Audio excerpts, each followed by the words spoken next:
Iran's Foreign Minister Mohammad Javad Zarif meets with his German counterpart Frank-Walter Steinmeier in Luxembourg. Zarif is set to hold separate talks with his French and British counterparts on Monday.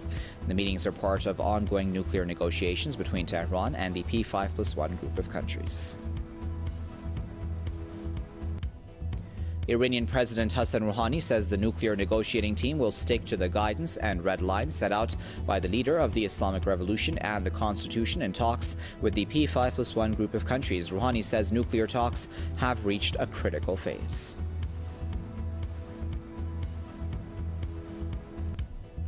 Two Israeli rights groups have published a report saying Israeli forces stand idly by and do nothing to protect Palestinians from settler violence. The report says under international law, the Israeli army, as an occupying power, is obliged to protect Palestinian civilians.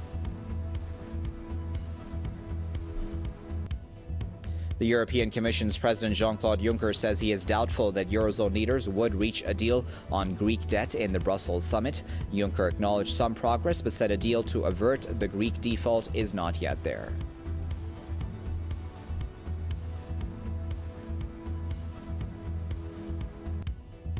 EU foreign ministers have formally agreed to prolong economic sanctions against Russia until January the 31st, 2016. The bloc has imposed several rounds of sanctions against Russia over the crisis in East Ukraine. The EU also extended economic sanctions against Crimea last week.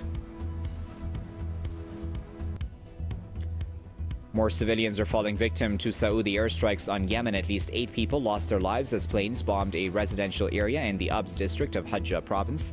Jets also targeted the international airport in the southern port city of Aden.